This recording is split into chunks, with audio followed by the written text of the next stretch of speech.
Bonjour à tous et bienvenue sur la chaîne Murmure de l'Invisible pour cette review spéciale tarot.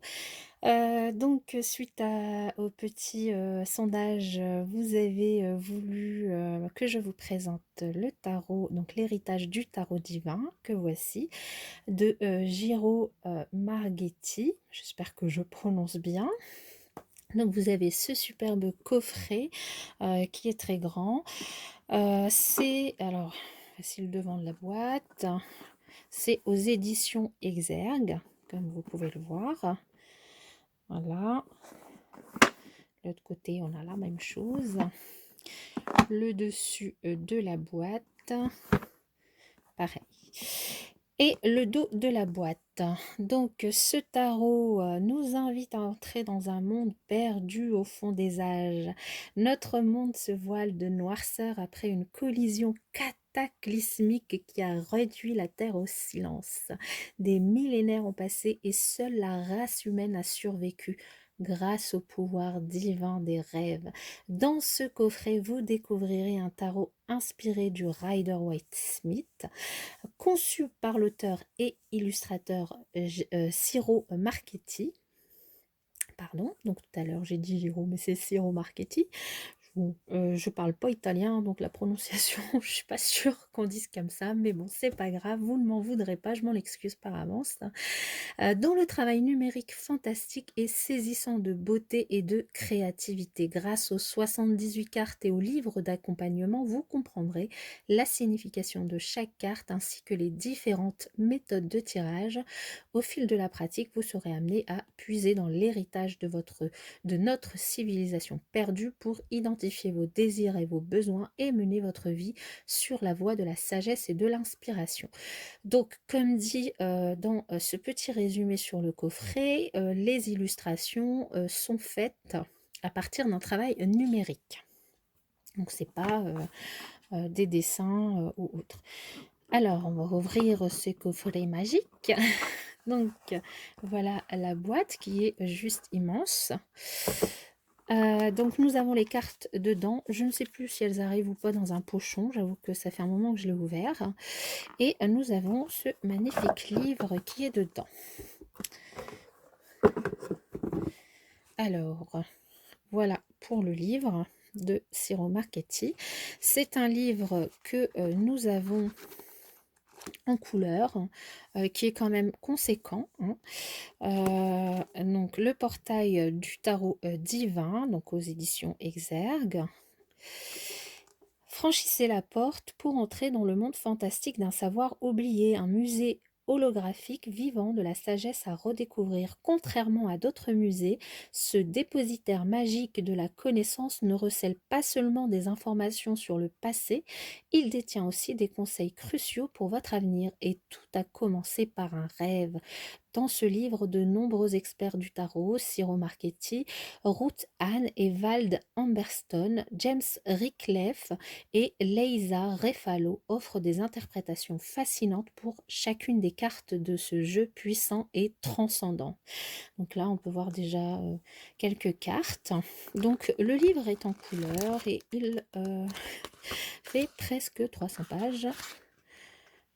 Donc si vous aimez, voilà, 297 pages, si vous aimez la lecture, les livres conséquents, là vous avez de quoi faire, de quoi vous amuser, de quoi lire, de quoi occuper vos soirées autour du tarot. On a le portail divin, le portail du tarot divin, pardon. Ici, une petite dédicace. J'aimerais dédier cet ouvrage à ma fille Sacha et à mon beau-fils David. Je veux également remercier Graham Hall et Roger Sakalov pour leur aide éditoriale à l'écriture de la première version de ce livre. Et enfin, merci à Barbara Moore pour m'avoir indiqué il y a maintenant plusieurs années le chemin de ce merveilleux voyage en me posant cette question: as-tu déjà songé à créer un jeu de tarot?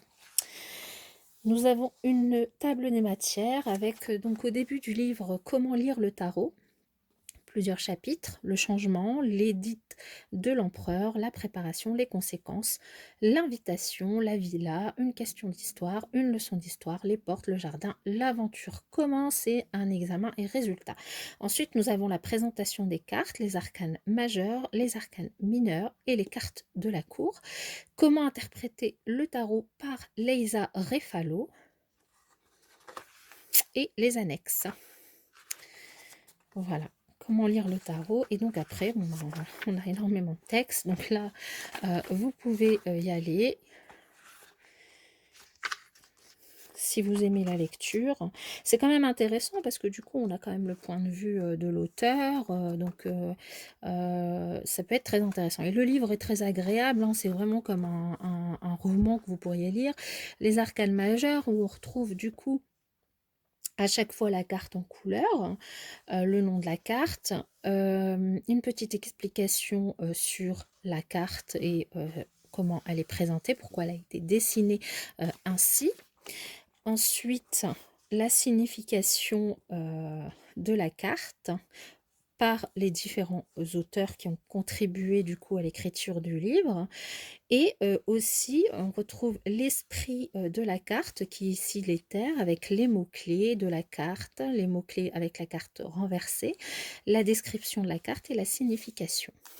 Les significations du moins. L'affectation élémentale, hein, donc avec l'éther, on a l'affectation évidemment du fou, c'est l'air. L'affectation planétaire, donc la planète qui se rapporte à la carte.